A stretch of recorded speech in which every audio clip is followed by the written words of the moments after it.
Oke, akan saya mulai dengan riwayat pendidikan saya dulu, nih.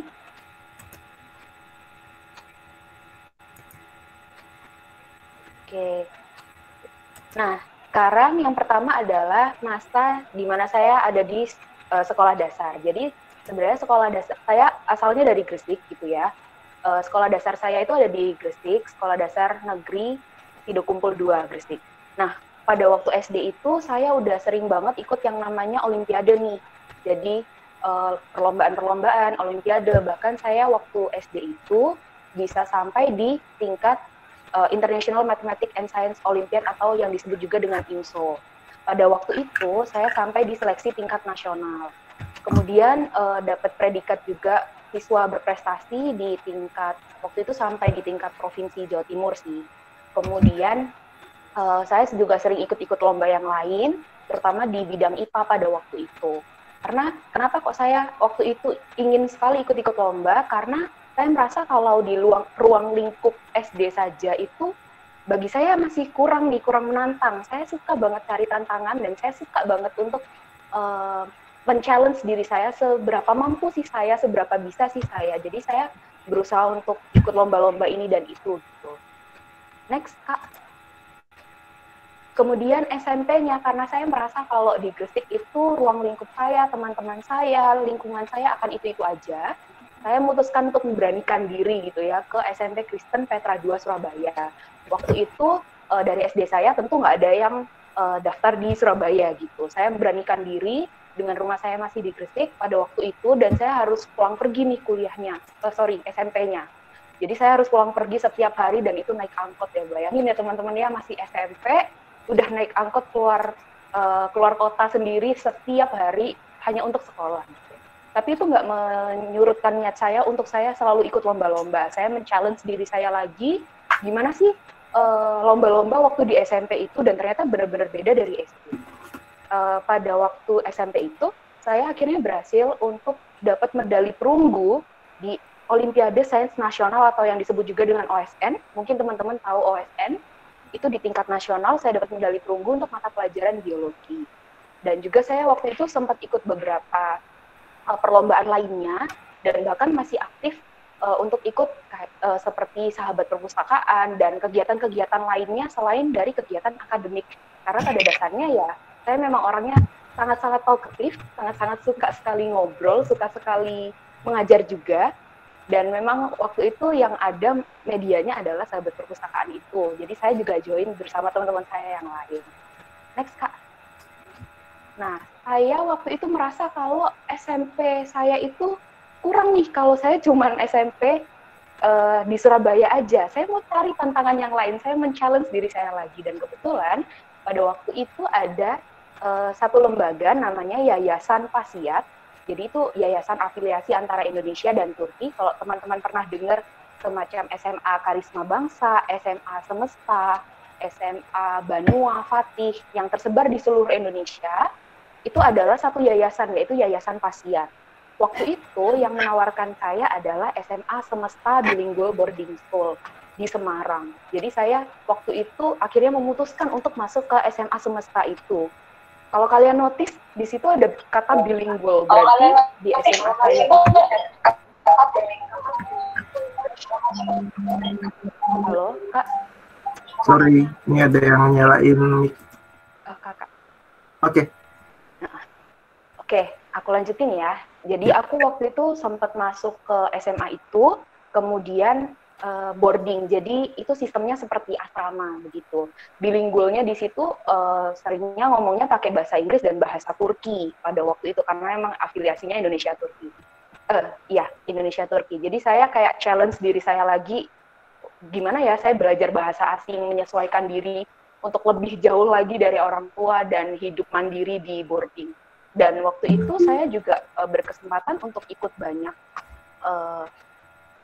perlombaan juga, kemudian juga sampai di tingkat finalis di Olimpiade Sains Nasional tingkat SMA yang untuk mata pelajaran biologi, dan saya juga mengurus beberapa klub, termasuk mendirikan salah satu klub yang namanya Semesta English Club. Jadi saya waktu itu sempat jadi ketua penyelenggara klubnya itu dan menyelenggarakan lomba yang waktu itu diikuti oleh ratusan siswa SMA di Semarang. Seperti itu. Jadi memang selama saya dari SD sampai SMA itu saya berusaha ya ini membalancekan antara akademik dan non akademik. Saya sangat-sangat suka biologi emang dari dulu, dan saya berusaha untuk keep up di situ, tetap ikut lomba-lomba karena itu memang passion saya. Kemudian saya juga berusaha untuk supaya social life saya ini nggak ketinggalan gitu. Jadi saya berusaha untuk membalancekan dua-duanya. Next Kak.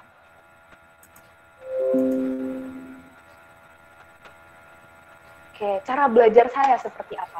Sebelumnya saya mau tekankan dulu ke kalian semua bahwa cara belajar saya mungkin cocok dengan kalian, mungkin sama dengan kalian, tapi mungkin juga nggak cocok buat kalian, karena cara belajar orang itu beda-beda. Setuju ya semua ya? Next Kak. Nah, cara belajar saya pada waktu itu seperti apa? Saya mau share cara belajar saya.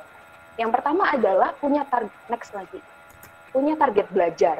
Jadi tentukan bahwa misalkan dalam satu hari ini, waktu itu saya bacanya ada satu buku gitu ya untuk Olimpiade, dan saya waktu itu target diri saya, oke, satu hari saya harus habiskan satu bab. Satu bab tuh yang bukunya benar-benar besar, tebel, dan saya harus habiskan satu bab itu dalam satu hari. Jadi supaya saya bisa habiskan buku itu dalam waktu 1 bulan. Dan itu memang tercapai. Saya emang berusaha banget gimana caranya saya mencapai target belajar saya itu. Next Kak.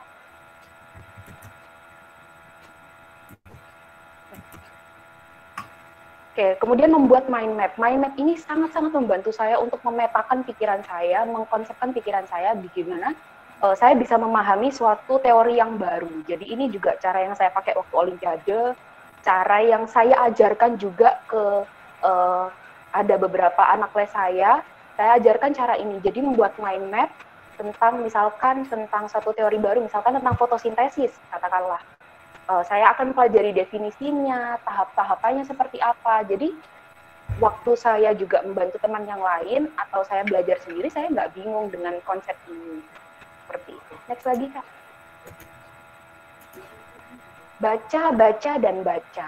Nggak cukup ya, saya ulangi lagi, nggak cukup. Untuk kalian dapat materi itu hanya dari guru aja. Mungkin kalian udah capek kayak apalagi sekolah online, harus lihat laptop tiap hari, harus dengerin guru jelasin tiap hari, itu kayak capek. Tapi memang itu nggak cukup, dengerin aja itu nggak cukup. Kalian harus baca sendiri, supaya kalian tahu. Karena sebagai seorang guru, memang guru juga nggak sempurna. Jadi kadang mungkin apa yang beliau sampaikan itu bukan ilmu yang salah, tapi ilmu yang nggak update misalkan. Misalkan ada yang baru, kalian harus baca sendiri supaya kalian tahu mana yang paling benar, mana yang terupdate. Karena ilmu itu selalu berkembang. Gitu ya. Next lagi Kak.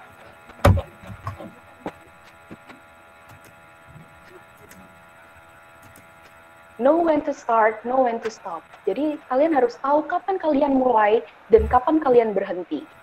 Jadi saya nggak menuntut adik-adik di sini, teman-teman di sini untuk kalian selalu baca dan belajar dan nggak punya social life, nggak punya kehidupan sosial dan interaksi sosialnya kurang sama yang lain. Atau kalian mungkin jadi abai sama keluarga kalian. Know when to start. Tahu kapan kalian harus benar-benar dalam tanda kutip ambis gitu ya, ambisius untuk kalian belajar, mencapai target kalian. Tapi know when to stop. Tahulah kapan kalian harus menikmati me time kalian. Tahulah kapan kalian harus mempunyai family time dengan keluarga kalian, dengan teman-teman kalian. Boleh kok hangout, aku juga suka hangout, aku juga suka kayak pergi ke kafe untuk sekedar baca buku-buku yang seperti novel atau buku-buku fiksi seperti itu. Saya juga menikmati waktu saya me time dan bersama keluarga. Jadi kalian harus tahu mana waktu-waktu yang kalian gunakan untuk kalian belajar dan mana waktu-waktu yang kalian gunakan untuk kalian refreshing. Gitu. Next lagi Kak. Oke, dan ini yang paling penting, temukan guru yang tepat. Karena kadang saat kalian ada di sekolah, nggak dipungkiri bahwa banyak orang, banyak anak yang merasa dia kesulitan belajar karena dia nggak cocok sama gurunya, ya kan? Karena balik lagi style setiap orang belajar beda-beda, gitu. Nah, bagaimana cara menemukan guru yang tepat? Nah, kalian harus cek Edumaster Private karena kita semua menyediakan guru-guru yang super berkualitas buat kalian, membantu kalian untuk belajar. Next lagi Kak. Nah, bagaimana caranya masuk FK? Saya mau highlight sedikit, ada beberapa jalur untuk masuk FK gitu ya. Jadi ada jalur SNMPTN atau dikenal juga sama orang-orang sebagai jalur undangan. Itu dilihatnya menggunakan nilai rapot, nilai ujian nasional, dan prestasi akademik. Kemudian yang SBMPTN pakai ujian tulis, dan UTBK itu sama seperti SBMPTN, tapi diadakannya tidak serentak se-Indonesia. Jadi kalau SBMPTN serentak, dan pemilihannya dilakukan secara nasional, sedangkan yang UTBK, yang ujian tulis itu diadakan mandiri oleh masing-masing PTN. Otomatis kriterianya juga disesuaikan oleh masing-masing PTN itu sendiri. Kemudian, kalau misalkan kalian mau masuk FK, opsinya bukan hanya perguruan tinggi negeri. Perguruan tinggi swasta juga nggak kalah bagusnya kok. Karena aku lihat juga beberapa teman-teman yang perguruan tinggi swasta, mereka punya cara belajar sendiri yang disediakan oleh kurikulum FK, dan itu juga cukup membantu, dan emang metode yang berbeda itu nggak selalu salah, seperti itu. Nah, gimana saya bisa masuk SNMPTN pada waktu itu? Next lagi, Kak. SNMPTN itu seperti apa? Ini tips yang saya jalankan ya, bisa jadi cocok, bisa jadi enggak. Jadi, check it out. Next lagi. Next terus aja, Kak, sampai bawah. Bangun nilai raport sebagus mungkin. Pastikan bahwa nilai raport kalian ini suitable, jadi cocok dengan apa yang mau kalian tuju gitu ya. Saya nggak bilang bahwa nilai raport yang nggak terlalu bagus itu membuat kalian nggak bisa masuk SNMPTN, karena buktinya juga ada yang bisa. Tapi memang karena kriteria penilaian SNMPTN-nya itu adalah salah satunya menggunakan nilai raport, maka alangkah baiknya bahwa nilai raport kalian itu ketika dilihat oleh PTN, wow, anak ini memang kredibel untuk masuk di perguruan tinggi negeri ini. Seperti itu. Kemudian bangun portfolio diri yang baik. Gak ada kata terlambat untuk selalu mengembangkan diri kalian, mengembangkan potensi, minat, dan bakat kalian, untuk kalian bisa masuk ke perguruan tinggi yang kalian tuju. Jadi, persiapkan diri kalian, kumpulkan sertifikat sebanyak mungkin, supaya orang yang melihat portfolio kalian atau data diri kalian itu merasa yakin bahwa kalian itu orang yang memang benar-benar memanfaatkan waktu seefektif mungkin, memanfaatkan waktu belajar kalian sebaik mungkin gitu. Misalkan kalian bilang kalau kalian nggak punya sertifikat akademik, aku nggak kayak kata Mara nih, misalkan yang suka banget ikut lomba-lomba, tapi misalkan aku suka banget untuk ikut kepanitiaan ini dan itu, organisasi ini dan itu, nggak apa-apa. Karena kenyataannya beberapa teman-teman aku di FK juga, mereka punya sertifikat yang memang nggak akademik, dan mereka bisa masuk ke FK buktinya. Kita nggak pernah tahu memang penilaian SNMPTN itu seperti apa. Memang itu benar. Tapi alangkah baiknya kalau kalian mempersiapkan diri sebaik mungkin, mulai dari nilai rapot kalian, kemudian prestasi-prestasi kalian kumpulkan, kalian pilih yang terbaik dan kalian upload. Nah, itu akan mendongkrak kalian supaya kalian juga dilihat oleh perguruan tinggi negeri atau fakultas yang mau kalian tuju. Baik juga untuk kalian mencari info dari kakak kelas kalian, kakak tingkat kalian. Gimana sih caranya dia bisa masuk situ? Tanyain sebaik mungkin apa aja yang mereka persiapkan, apa aja yang mereka waktu itu apply, masukkan waktu di portfolio itu tadi. Karena jujur waktu saya masuk SNMPTN itu sendiri, saya sempat kebingungan nih, ini mana yang mau saya masukin, karena pada waktu saya daftar SNMPTN itu, saya ada beberapa sertifikat gitu ya, ada beberapa calon sertifikat, sudah saya pisah-pisah, yang peserta nggak saya masukin, saya cari yang juara itu pun kayak masih ada beberapa lagi gitu. Jadi kalian harus benar-benar tahu mana yang bisa dimasukin dan mana yang enggak.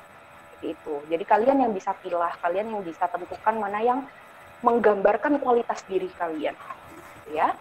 Next lagi, dapatkan metode belajar yang terbaik. Metode belajar yang terbaik ini penting juga untuk membantu kalian. Kelas berapapun kalian, nggak ada kata terlambat. Misalkan kalian pun udah kelas 12, nggak masalah. Kalian tetap harus belajar yang terbaik, karena belajar itu nggak cuma tujuannya untuk masuk perguruan tinggi. Kalian di perguruan tinggi pun itu bukan akhir, tapi awal justru kalian untuk memulai suatu perjalanan yang baru gitu ya. Dan tentukan universitas dan fakultas yang paling cocok dengan kamu. Ini perlu saya highlight karena banyak mahasiswa itu dia sering banget merasa kalau dia dalam tanda kutip salah jurusan gitu ya. Dan itu benar-benar mengganggu belajarnya. Misalkan dia awalnya di SMA pinter banget, sering ranking paralel, sering ikut lomba, tapi ternyata begitu di PTN atau di PTS, dia nggak survive. Karena apa? Dia merasa salah jurusan. Ketika ditanya, dia bilang bahwa jurusan itu yang mau adalah orang tuanya, atau kakek neneknya, atau cita-cita orang tuanya yang nggak kesampaian, atau sekedar ikut teman. Itu kesalahan besar ya teman-teman, jangan banget dilakuin. Kalau saya boleh ngomong secara bluntly, secara terus terang ya teman-teman, mending kalian masuk fakultas yang dilihat orang dalam tanda kutip nggak terlalu famous, tapi kalian suka, tapi kalian minat di situ, kalian memang mau belajar di situ, dibandingkan kalian masuk ke fakultas yang kata orang prestige gitu ya, tapi kalian nggak suka gitu, kalian akan terjebak di situasi yang membuat kalian nggak bisa belajar, yang membuat kalian nggak bisa maju, dan itu kesalahan besar. So please don't do that. Oke? Next lagi Kak. Oke, sekarang kehidupan kuliah FK itu seperti apa? Mungkin kalian bertanya-tanya, kalian udah pernah dengar dari beberapa teman-teman kalian, misalkan kuliah FK tuh nggak punya waktu me time, kuliah FK itu isinya belajar mulu, isinya ngafalin buku mulu, bukunya tebel-tebel gitu ya, sampai kacamatanya tebel si anak-anak FK ini. Apakah benar gitu ya? Nah, kita akan melihat tahapan-tahapan dulu menjadi dokter itu lewat apa aja. Yang pertama adalah program sarjana kedokteran atau yang disebut juga S1 Fakultas Kedokteran. Ini setiap fakultas kedokteran beda-beda. Setiap perguruan tinggi beda-beda, negeri dan swasta pun beda. Ada yang 3,5 tahun, seperti contohnya di UNER, di Undip, itu 3,5 tahun, jadi cuma 7 semester. Ada yang 4 tahun, gitu ya. Setelah lulus, kalian dapat sarjana seperti sarjana di tempat-tempat yang lain. Kalau saya udah dapat itu, sarjana kedokteran gitu ya. Tapi itu masih jauh, kalau yang lain udah bisa kerja, kalau kita no, belum gitu ya. Kita akan masuk ke program profesi dokter, jadi itu kita dalam tanda kutip belajar lagi, kayak saya belajar lagi itu selama di sini tulisannya 1,5 tahun ya, padahal sebenarnya aslinya 2 tahun. Jadi kalau di Universitas Airlangga dan beberapa PTN lainnya rata-rata sama 2 tahun. Itu saya sekarang ada di tahun kedua gitu ya, jadi akan muter ke setiap stase. Jadi misalkan ada stase tentang pediatri atau tentang anak, atau tentang obgyn, tentang kandungan. Kita akan ada di stase-stase itu selama beberapa waktu untuk kita benar-benar belajar prakteknya, cara mengobati pasien itu seperti apa, protapnya seperti apa, cara mendiagnosis yang benar itu seperti apa gitu. Dan kita dapat kesempatan langsung memang untuk melayani pasien di fase-fase ini. Setelah selesai 2 tahun, kita akan ikut ujian sertifikasi dan wisuda dokter. Nah, ujian sertifikasi ini namanya UKMPPD, kalau kalian pernah dengar. UKMPPD ini mirip ujian nasional.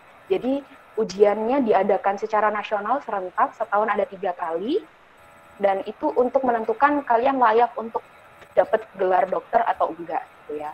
Begitu sudah lulus, dapat gelar dokter, belum berhenti sampai di situ, kalian nggak bisa praktek mandiri dulu. Kalian harus ikut lagi yang namanya internship. Internship ini 1 tahun. 1 tahun kalian pilih, sekarang boleh milih, mau di, misalkan kalian yang asalnya dari Pulau Jawa, bisa pilih di Pulau Jawa atau di luar Pulau Jawa. Tapi nanti tempat pastinya ditentukan oleh sistem. Jadi kayak semacam cepet-cepetan gitu. Kalian pilih, untuk kalian 1 tahun mengabdi di sana. Kemudian kalian bisa dapat STR atau surat tanda registrasi, kemudian kalian bisa praktek mandiri. Itu langkah-langkah untuk jadi dokter aja. Belum untuk kalian jadi yang lain-lain gitu ya. Kalau misalkan kalian mau pilih jadi spesialis, kalian masuk PPDS atau program pendidikan dokter spesialis. Itu ini di sini ditulis 4-5 tahun ya. Kenyataannya bisa sampai 6 tahun atau 7 tahun kalau misalkan ada molor atau gimana. Rata-rata sekitar 4-6 tahun tergantung dari spesialis apa yang mau kalian ambil. Kemudian bisa masuk ke administrasi sistem kesehatan, kalian bisa ambil keilmuan juga di S2, dan bisa jadi yang lain-lain, misalkan mau jadi dokter di perusahaan, dokter di asuransi, atau kalian mau jadi dokterpreneur, itu terserah kalian nanti gimana. Kalian lihat ya, yang mau saya highlight adalah sepanjang ini kalian mau jadi dokter, gitu ya. Jadi kalau kalian memang mau masuk FK, please make sure, benar-benar kalian yakin bahwa kalian mau jadi dokter. Karena ini sangat panjang, kalian begitu memutuskan untuk masuk ke kedokteran, ya, dari ujung sini, sampai kalian ketemu lagi ujung akhirnya, itu sangat-sangat panjang. Dan kalau itu bukan passion kalian rasanya kayak akan menghabiskan sisa umur hidup kalian untuk melakukan sesuatu yang nggak kalian suka, and you don't want that. Aku memastikan kalian bahwa kalian nggak mau itu, gitu ya. Maksudnya nggak mau untuk menghabiskan waktu kalian untuk sesuatu yang nggak kalian suka. Tapi kalau misalkan passion kalian sama kayak aku, pingin menolong orang lain, kalian benar-benar pingin mengabdi, menyerahkan hidup kalian untuk membantu sesama, dan it's a good choice. Gitu ya. Lanjut. Next lagi, Kak. Oke. Semester 1 sampai 3 isinya ngapain? Isinya penyesuaian diri. Kalian akan mempertanyakan, bener nggak sih aku mau lanjut? Bener nggak sih aku mau jadi dokter? Mata kuliahnya kayak gini nih, beda banget sama SMA. Kalian yang suka biologi, tidak ada biologi di dalam fakultas kedokteran, sangat-sangat beda, gitu ya. Jadi kalian akan menyesuaikan diri di semester-semester ini. Next lagi, Kak. Oke, semester 4 dan 5, kalian akan sibuk dengan kepanitiaan, lomba-lomba, dan beberapa teman-teman, dan juga saya, itu ikut part-time job biasanya. Tapi nggak banyak yang ikut part-time job, karena memang waktu-waktu di FK ini, jadwal kuliahnya biasanya lebih padat dari fakultas-fakultas yang lain. Next lagi, Kak. Oke, di semester 5 dan 6, kalian akan menyusun skripsi, sama seperti fakultas-fakultas yang lain. Dan kalian juga akan mulai mendapatkan kuliah materi klinis. Materi klinis itu apa? Jadi masa klinis itu masa nanti kalian ketika sudah dokter muda, seperti saya gitu ya. Nah, materi-materi teorinya itu kalian akan dapatkan di semester 5, 6, dan 7. Itu kurang 7-nya. 5, 6, dan 7. Jadi, kalian akan mulai benar-benar menerima teori-teori itu pada masa-masa ini. Dan kalian akan persiapkan diri untuk kalian masuk ke fase klinis seperti itu. Next lagi, Kak. Dan yang terakhir di masa dokter muda yang udah saya dapatkan sampai sekarang itu, saya harus menyeimbangkan waktu antara belajar dan melayani pasien. Ini FYI ya teman-teman, for your information, kalau misalkan kalian udah jadi dokter muda, kalian akan dapat kesempatan untuk jaga malam. Jadi jaga malam itu fase untuk kalian sebenarnya melayani pasien secara langsung, tapi dirupakan sebuah shift gitu ya. Jadi semacam shift kerja. Shift kerjanya itu biasanya mulai dari sore sekitar jam 3 sampai besok pagi lagi jam 7. Dan itu benar-benar full ngelayanin pasien. Kalian kalau lagi jaga itu kayak, kalau aku jaga nih ya, aku benar-benar nggak bisa tidur. Jadi cuman tidur 1 jam, 2 jam itu udah bersyukur gitu. Jadi memang sangat-sangat melelahkan, tapi juga kalau memang itu passion kalian, itu sangat-sangat menyenangkan. Karena kalian akan bertemu dengan pasien, kalian akan berinteraksi langsung sama mereka dan keluarga. Kalian akan memberikan edukasi, bahkan memberikan pengobatan untuk mereka, dan itu benar-benar waktu yang sangat menyenangkan. Jadi capeknya itu nggak kerasa kalau kalian suka, gitu. Jadi emang ini harus seimbang antara belajar dan melayani pasien, dan itu memang sesuatu yang cukup sulit untuk dilakukan. Terus lagi, Kak. Oke, so kita udah sampai di akhir dari presentasi saya. Moral value-nya apa? Apa yang bisa kalian tarik dari presentasi saya? Stay strong, stay sane. Jadi di jalur apapun kalian, di FK ataupun bukan FK, tetap kuat, tetap sadar sesadar mungkin gitu ya, apa tujuan kalian ada di situ, dan apa target yang mau kalian raih dengan kalian ada di fakultas itu. Dan kegagalan bukanlah akhir dari dunia gitu ya. Jadi kalau misalkan kalian gagal di satu step, itu bukan akhir dari fase hidup kalian. Kalian masih panjang, kalian masih muda, kalian bisa raih apapun yang kalian mau asalkan kalian berusaha. Seperti itu. Next. Kesempatan baik kadang nggak datang 2 kali. Jadi kalau misalkan ada kesempatan baik di depan kalian, saya sarankan ambil aja. Next. Dokter bukan dewa. Jadi kalau misalkan kalian ingin masuk fakultas kedokteran, kalian tuh nggak harus selalu dituntut untuk selalu jadi sempurna, selalu jadi yang paling benar, selalu jadi yang paling pintar. Enggak, kalian juga manusia biasa, kalian juga punya waktu untuk belajar dan mempersiapkan diri kalian sangat panjang. Jadi nggak usah takut sama yang namanya kesalahan gitu ya. Jadi lakukan yang terbaik. Kalau misalkan ternyata salah, ya udah, mulai lagi, coba lagi. Next, Kak. Dan tanyakan sama diri kalian, ask yourself, what do you really want in life? Apa yang benar-benar kalian inginkan di hidup kalian? Apa yang kalian mau tuju? Apakah kalian mau jadi dokter? Apa kalian mau masuk ke profesi yang lain? Itu pilihan kalian, dan hidup ini punya kalian. Jadi kalian yang berhak untuk menentukan kalian mau masuk kemana dan mau jadi apa. Jadi nggak boleh dapat masukan dari orang lain, dengarkan orang tua kalian, tapi yang memilih alangkah baiknya adalah kalian, karena ini hidup kalian. Sekian presentasi dari saya, terima kasih udah keep up, dan saatnya kita masuk sesi talk show. Terima kasih semua. Oke, wah menginspirasi sekali. Terima kasih Kak Audrey, paparannya luar biasa. Dari SD ya, tadi udah banyak aktivitas, lalu SMP-nya udah aktivitas keluar kota sendiri. Wow, itu saya nggak bisa ngebayangin sih. Saya kayaknya SD, SMP masih mainan gundu, Kak. Luar biasa. Bisa aja, Kak. OSN, dapat OSN ya di SMP, medali perunggu, biologi, lalu SMA, itu di beasiswa ya Kak, di Semesta Boarding School ya?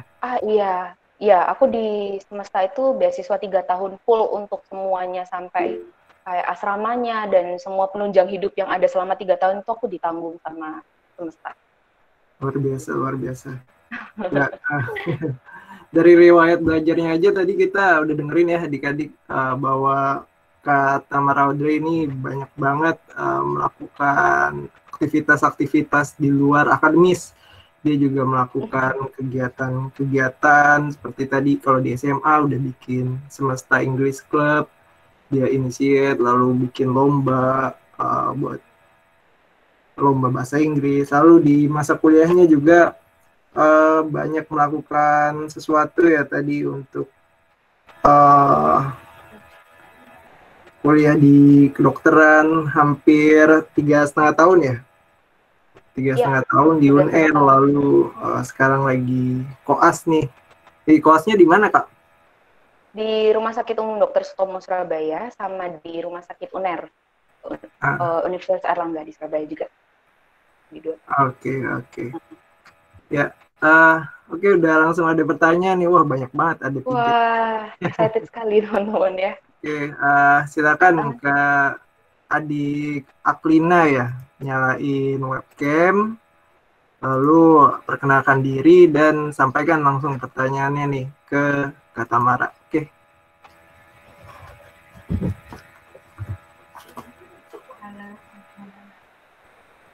Halo, selamat malam Kak. Halo, selamat malam. Jadi saya mau bertanya, menurut Kakak, Aklina, sorry saya cut ya. Aklina boleh memperkenalkan diri dari kota mana, biar Kak Audrey-nya tahu. Jadi saya Aklina Cesarina dari kota Samarinda. Suaraku masuk? Oke, salam kenal. Dari SMP Negeri 10. Halo. Jadi saya ingin bertanya, seberapa pentingkah alma mater dalam menentukan kualitas seorang dokter? Terima kasih Kak. Oke. Suaraku masuk ya, ini jelas? Masuk, jelas Kak. Oke. Seberapa pentingkah alma mater?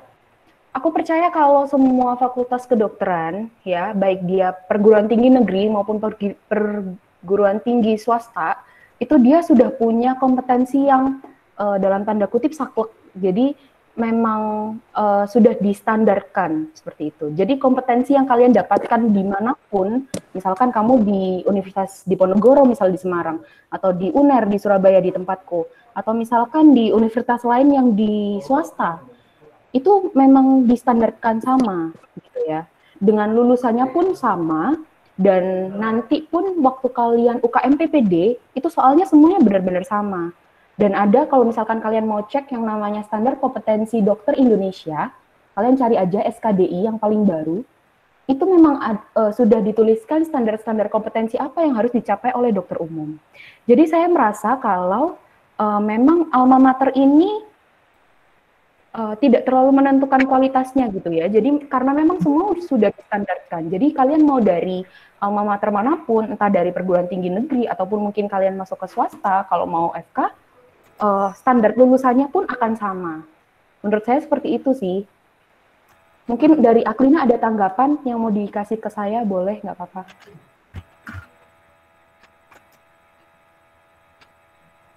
Ya Kak, saya kurang jelas kenapa, sorry. Ya, gimana? Saya juga setuju, Kak. Setuju. Oke, thank you Aklina pertanyaannya. Oke, makasih Kak Audrey, makasih Aklina. Nah, mungkin sedikit ngingetin lagi nih bahwa kita ada lomba posting selfie di Instagram. Jadi buat teman-teman yang pengen tahu lebih lanjut mengenai kuliah kedokteran itu seperti apa, bisa dapetin free private session sama Kak Audrey. Caranya gimana? Caranya kalian harus post 3 caranya kalian harus post di Instagram. Ini untuk 3 pemenang aja. Jadi 3 orang dengan post terbaik itu akan mendapatkan free private session dengan Kak Audrey. Yang pertama caranya itu follow Instagram Edumaster Private, lalu post selfie ketika webinar ini dengan layar laptop atau layar handphone kalian, lalu masukin ke feeds dan stories. Nah, syarat lengkapnya itu bisa dilihat di kolom chat ya teman-teman. Jadi sekarang masih bisa nih, mumpung kalian masih di dalam webinarnya, kalian selfie dulu untuk di-post ke Instagram. Oke, kita lanjut ke pertanyaan selanjutnya dari Najwa Silva. Selamat malam Kak, saya mau bertanya gimana Kakak membagi waktu. Oke, langsung aja Najwa Silva buka kameranya dan menanyakan pertanyaannya langsung ke Kak Audrey. Silakan.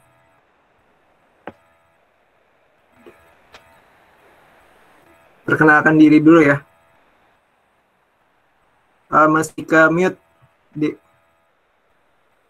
Ya, perkenalkan diri lalu sampaikan pertanyaannya. Perkenalkan Kak, nama saya Najwa Nanda. Saya ingin bertanya, gimana Kakak membagi waktu Kakak agar lebih santai dengan pelajaran-pelajaran yang ada di FK gitu, nah Kak? Najwa dari kota mana, Najwa? Samarinda. Samarinda ya, ada nah-nahnya. Teman-teman aku banyak dari Samarinda BTW. Oke, langsung aku jawab. Bagaimana cara membagi waktu? Ini akan aku balikin lagi ke kalian. Jadi kalau misalkan kalian punya waktu kalian sendiri, jadi kalian punya kegiatan kalian sendiri, alangkah baiknya kalau waktu kalian itu kalian sendiri yang bagi, karena kalian yang tahu seberapa besar kalian presentasikan waktu kalian itu, itu untuk kegiatan A, untuk kegiatan B, sesuai dengan kegiatan kalian masing-masing. Tapi kalau misalkan dari saya, cara saya membagi waktunya adalah saya akan tetapkan jadwal gitu ya, meskipun nggak selalu tertulis, saya akan tetapkan. Misalkan nih, saya dulu itu kerja part-time juga, jadi saya tuh sempat dulu memberikan kursus gitu ya, kursus private, dan itu cukup lama, jadi 6 jam satu hari. Jadi saya akan dedikasikan waktu saya untuk kuliah, misalkan sampai jam 3 nih, 3 sore. Setelah itu jam 4 sore misalkan saya ada ngelesin sampai malam gitu ya. Begitu saya selesai, saya harus punya target belajar itu tadi. Jadi misalkan satu hari itu saya harus belajar seberapa banyak, seberapa PPT yang harus saya pelajarin, atau mungkin ada tugas, dari organisasi. Saya juga aktif di AMSA, jadi Asian Medical Students Association. Saya ikut di situ juga, saya aktif, sempat jadi executive board di RNA atau Research and Academic-nya. Itu saya juga bagi waktu saya seefektif mungkin untuk saya bisa handle semuanya gitu. Pernah kececer? Pernah. Pernah capek? Pernah pasti. Tapi ambil waktu kalian mungkin untuk istirahat selama 1 atau 2 hari, setelah itu kalian harus aktif lagi. Kalau nggak gitu, kalian akan terlambat. Maksudnya ketinggalan gitu di FK. Jadi gitu. Bagi waktu kalian yang terbaik itu kalian sendiri yang tahu gimana. Gitu ya. Cukup menjawab atau ada feedback ke aku? Masih ke mute. Masih ke mute, Najwa.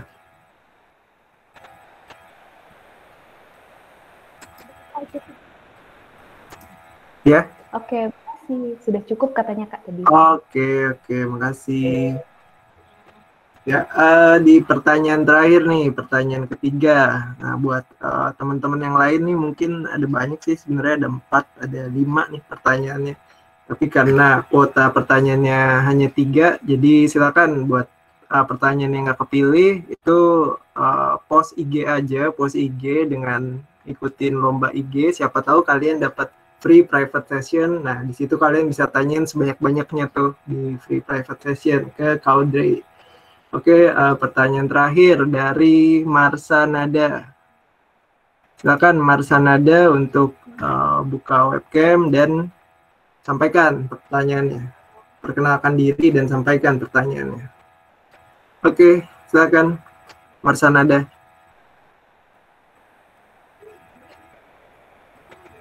Masih ke-mute, Dek.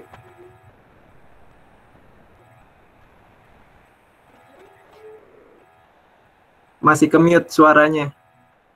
Iya, Oke. Ya, perkenalkan diri lalu sampaikan pertanyaan. saya Marsa Nada dari Kota Malang. Oke.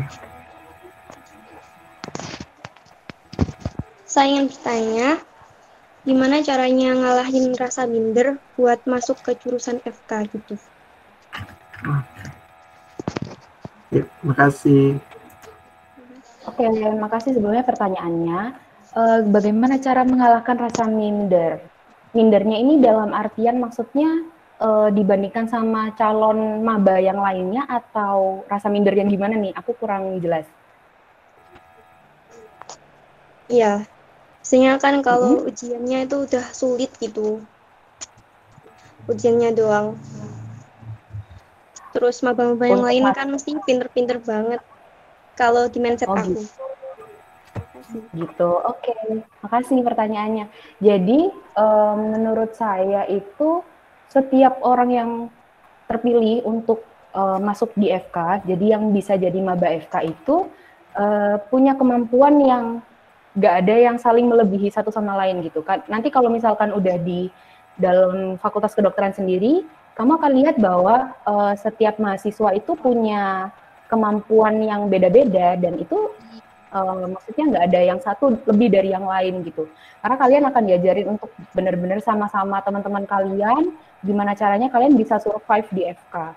Jadi menurutku minder itu apa ya sebenarnya nggak diperlukan gitu. Jadi nggak perlu merasa kalian itu kurang dari yang lain. Karena kalau misalkan kalian memang punya kesempatan untuk masuk Fakultas Kedokteran, berarti ya kamu itu dinilai cukup baik gitu ya oleh perguruan tinggimu untuk jadi maba FK gitu. Jadi nggak perlu merasa minder, percaya diri aja, dijalanin aja yang terbaik, lakukan yang terbaik, dan jangan sampai minder itu jadi menghalangi kemampuan terbaik kamu.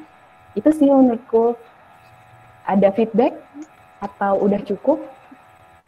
Apalagi kalau di UNER kan terkenal sama kedokterannya ya Kak ya. Jadinya minder gimana? Menurutku nggak perlu minder sih. Jadi gimana cara ngatasinnya ya memang dari kamu sendiri. Jadi kamu yang meyakinkan dirimu bahwa kamu cukup baik, bahwa kamu nggak kalah dari yang lain. Bukan untuk kamu menjadi yang paling stand out, yang paling hebat. Gimana caranya kamu sama teman-temanmu yang lain itu nanti akan saling membantu untuk kamu bisa survive di FK gitu. Kalau masalah prestis, maksudnya di UNER itu terkenal sama kedokterannya ya itu tentang fakultas kedokteran dari masing-masing perguruan tinggi aja sih. Harusnya itu nggak mempengaruhi pandangan kamu tentang FK itu sendiri gitu. Jadi memang yang bisa meyakinkan diri kamu sendiri, memotivasi diri kamu untuk tetap maju, itu ya kamu gitu. Jadi memang harus percaya diri kalau kamu bisa gitu. Dan semua orang saya rasa punya kesempatan untuk masuk Fakultas Kedokteran gitu. Jadi semua orang punya kesempatan. Itu sih yang mau. Terima kasih banyak Kak. Oke. Makasih jawabannya Kak Audrey. Makasih juga pertanyaannya adik-adik. Hari ini Kak Audrey sinyalnya hilang ya?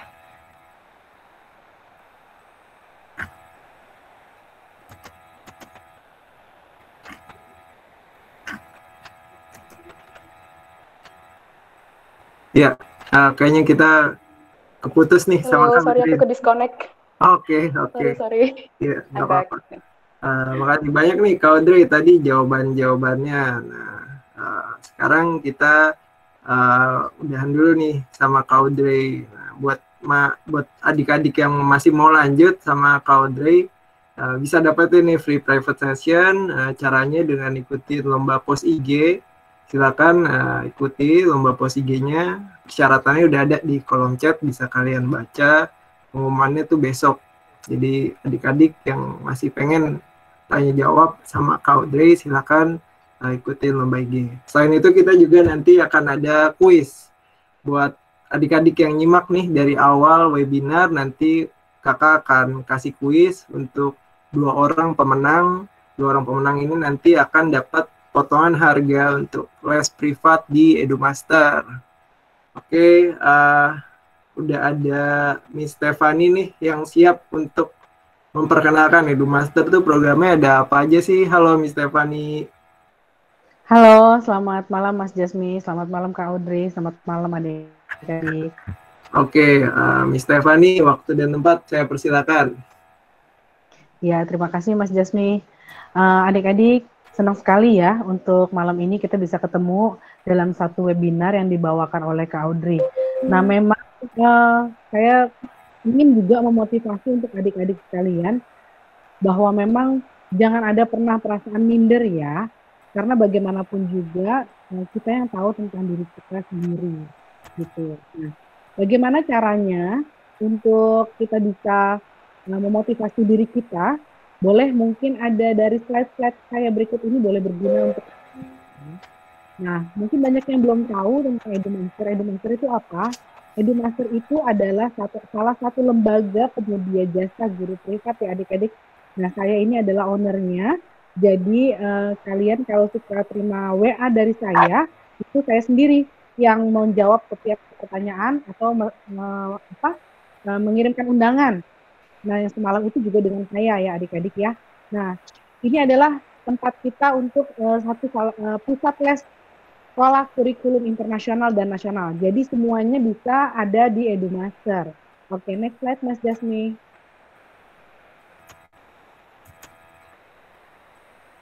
Ya, ini ya untuk keterangannya, EduMaster adalah lembaga penyedia jasa layanan dalam bentuk jasa les privat. Jadi guru bisa datang ke rumah ataupun mengikuti permintaan adik-adik jika memang di luar kota dan tidak terjangkau, kita bisa melakukan lesnya dengan cara online via Google Meeting seperti sekarang ini. Baik, dan lokasi kita ada di seluruh Indonesia ya adik-adik ya, jadi jangan khawatir untuk yang ada di Samarinda atau di kota manapun bisa terjangkau dengan EduMaster. Nah, relasi kita bagaimana dasar? Nah, relasi yang kita sudah bangun banyak sekali dari sekolah-sekolah yang sudah ada. Nah, sekolah-sekolah yang ada di screen kalian itu adalah sekolah-sekolah wilayah Jabodetabek. Jadi mungkin kalian banyak yang nggak familiar, tapi mungkin banyak yang juga tahu seperti ada Semak Penampur, ada Tunas Bangsa, Al-Azhar, daerah Jabodetabek. Jadi memang relasi EduMaster juga bukan yang baru sebentar, kita sudah berjalan dari semenjak tahun 2012. Nggak perlu dikhawatirkan lagi keprofesionalan dan mengenai pengalaman kita ya adik-adik ya. Oke, next Mas Jasmi.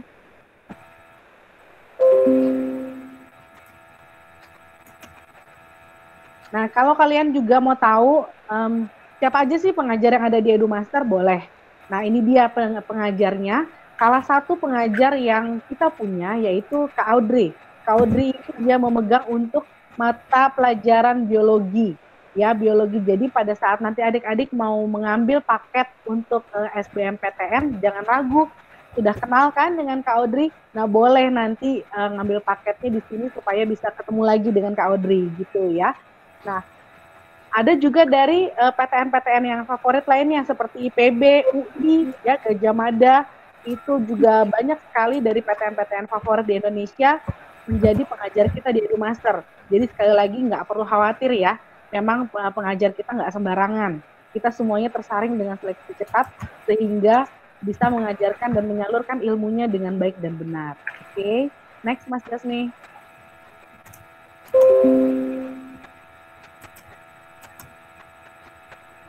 Ini adalah beberapa foto yang sudah kami kumpulkan selama masa pandemi berlangsung. Untuk les-les yang masih berjalan dengan metode tatap muka. Ini memang semua sudah kita terapkan dari awal bahwa semuanya mengikuti anjuran pemerintah untuk mengikuti protokol kesehatan.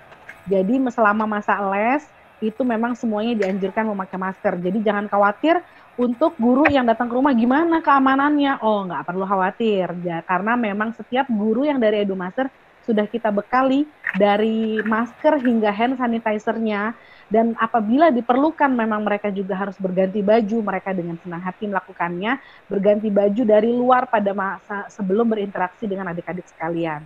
Begitu ya. Next, Mas Jasmi.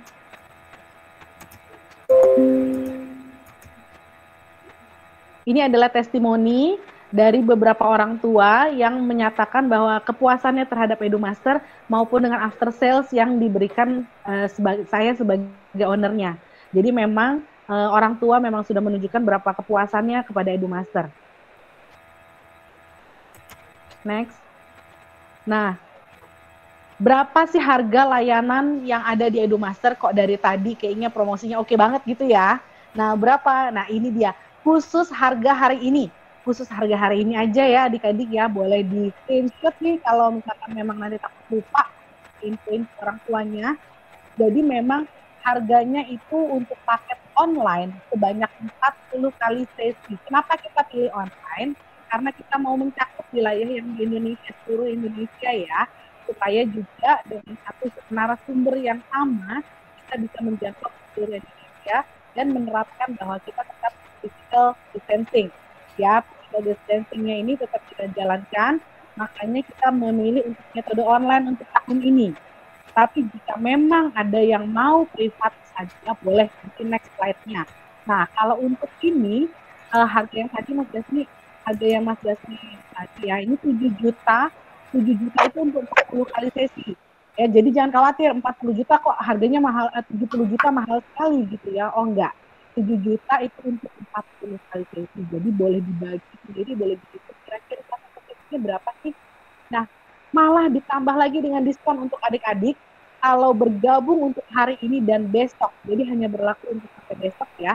Ini boleh mendapat potongan tambahan sebesar 350.000 per teman. Jadi bisa kalau mau belajarnya bareng-bareng. Mau belajarnya bareng-bareng, ngajakin temennya diskon tambahan 350.000 per orang loh. Dan yang ngajak itu berarti otomatis jatuhnya lebih murah lagi. Enak banget kan? Nah, tunggu apa lagi? Kuotanya terbatas. Udah banyak banget yang daftar dan kita nggak buka terlalu banyak grup juga. Makanya selagi masih ada, manfaatkan kesempatan ini. Ya, oke, next. Ini tadi grup, yang sekarang ini adalah paket platinum. Kalau dirasa 40 kalinya kurang, oke, kita tambahkan ada 60 kali sesi, yaitu seminggu 3 kali pertemuan via online dengan durasinya 2 jam. Banyak banget bang soalnya kita bukan yang abal-abal ya adik-adik ya, kita nggak main copy paste dari Google ya, semuanya kita dari narasumber yang terpercaya. Oke, dan ada juga untuk tryout berkala, ada juga TPA-nya, dan ada kalian free konsultasi dengan saya sebagai owner, sebagai untuk yang memberikan solusi yang terbaik untuk adik-adik se-Indonesia. Jadi jangan khawatir, lagi-lagi saya terapkan untuk diskon sampai dengan besok saja sebesar 350.000 per teman. Nah, untuk cara pembayarannya boleh nanti saya terangkan juga ya. Jadi nggak perlu khawatir 12 juta mana ada, banyak banget untuk khawatir. Kita baca. Oke, next. Nah, ini yang tadi saya bilang, kalau misalkan memang dirasa grup kurang ya, kayaknya nggak efektif gitu, boleh nggak apa-apa, kita privat juga. Nah, privat lagi-lagi online. Nah, privat satu guru hanya untuk siswa. Nah, memang harganya pasti akan berbeda dengan yang tadi, karena kan one off. Nah, akan ada perbedaan. Nah, tapi kalau kalian bisa mengajak temannya juga, masih berlaku juga untuk potongan 350.000. Ya, jika ada pertanyaan, kalian sudah ada kan nomor WA saya, boleh nanti ditanyakan langsung. Ya, segera manfaatkan program SBMPTN atau PTPK dari sekarang ya, karena memang kuotanya sangat-sangat terbatas. Ya, dan salah satu pengajar kita adalah Miss Audrey yang sudah kalian kenal, sehingga nggak perlu khawatir lagi, udah bisa dilihat kan, kayak dilihat coding, nggak sembarangan kan dari UNER dan dia memang konsentrasi. Oke, next. Nah, kami tunggu ya adik-adik ya, sehingga kuota ini bisa dijalankan dengan baik. Program ini juga bisa berlangsung karena kita akan segera mulai di bulan Oktober sampai dengan Februari, karena itu adalah masa-masa yang diperlukan intensif untuk belajar untuk persiapan UTBK dan STM. Oke, jika ada pertanyaan jangan ragu, boleh di WA langsung ke saya. Kalau misalkan memang nanti juga ada yang menang quiznya, boleh langsung diklaim ya hadiahnya untuk dapetin free privat 1 sesi bersama Mas Devi. Oke, terima kasih Mas Devi. Oke, makasih Miss Stefani penjelasannya. Wah, tadi Miss Stefani udah jelasin banyak banget layanan les privat yang dikasih sama Edumaster, dan banyak juga nih bonus yang bisa kalian dapetin kalau misalkan kalian daftar. Beruntung banget ya, udah dapetin informasi tentang kuliah kedokteran, ikut webinar ini, kalian juga bisa dapat bonus.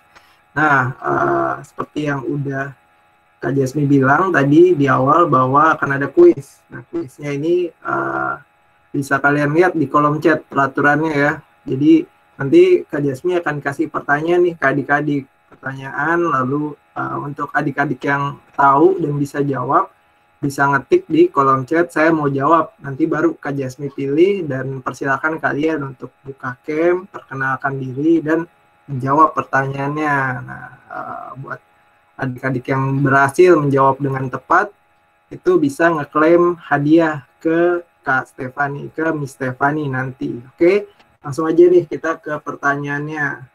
Pertanyaannya ada 2. Yang pertama itu terkait dengan paparan yang disampaikan sama Miss Stefani. Lalu yang kedua, pertanyaan yang terkait dengan apa yang sudah disampaikan oleh Kak Audrey. Yang pertama, kita dari pertanyaan tentang Miss Stefani dulu ya. Tadi ada program, ini aja deh. Apa sih website Edumaster Privat? Wah, gampang banget nih. Apa sih nama website Edumaster Privat? Tadi banyak tuh ada di slide-nya Miss Stefani. Silakan buat teman-teman yang bisa jawab dan mau dapat potongan khusus. Oke, Grace Calvina. Ya, Grace Calvina, silakan. Perkenalkan diri, lalu jawab pertanyaannya. Ya, perkenalkan nama saya Grace dari Surabaya, SMA 5. Jadi website Edumaster Privat itu edumasterprivat.com. Ya, benar sekali Grace. Selamat, kamu berhak buat dapat hadiah spesial nih. Nanti langsung hubungin aja Miss Stefani setelah webinar ini. Bilang kalau kamu yang menang, Grace Calvinia. Oke, deket nih rumahnya sama sama Kak Audrey, sama-sama di Surabaya. Oke, kasih ya. Kita langsung ke pertanyaan kedua. Pertanyaan kedua itu terkait sama paparan yang disampaikan Kak Audrey. Nah, buat teman-teman yang nyimak nih, tadi pasti bisa jawab. Oke, pertanyaannya itu, nah di SMA tadi kan banyak banget nih aktivitasnya Kak Audrey. Nah, apa sih yang dia bikin, klub apa sih yang dibikin di masa SMA di Semesta Boarding School? Ayo, apa tuh? Silakan buat adik-adik yang dari tadi menyimak dari awal, pasti tahu nih jawabannya apa. Apa nama klub yang dibikin sama Kak Audrey? Oke, Reska Sinambila. Wah, ini pasti nyimak banget nih setiap apa yang disampaikan Kak Audrey. Oke, silakan Reska buka kamera, perkenalkan diri, dan jawab pertanyaan saya. Ya Kak, nama saya Reska Sinambela dari Sumatera Utara, Baligi, SMA Negeri 2 Baligi. Tadi klub yang dibuat Kak Audrey itu Semesta English Club. Ya, benar. Benar nggak Kak Audrey? Kak Audrey? Benar banget. Oke, selamat. Selamat Reska, kamu nyimak. Kamu mau kuliah apa Reska? Kedokteran lambung mengkurat, Bang.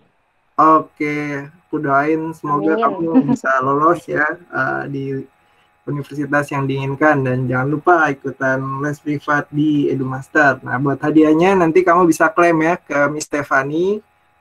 Kalau belum tahu nomornya bisa cek aja di website kita ada nomornya Miss Stefani.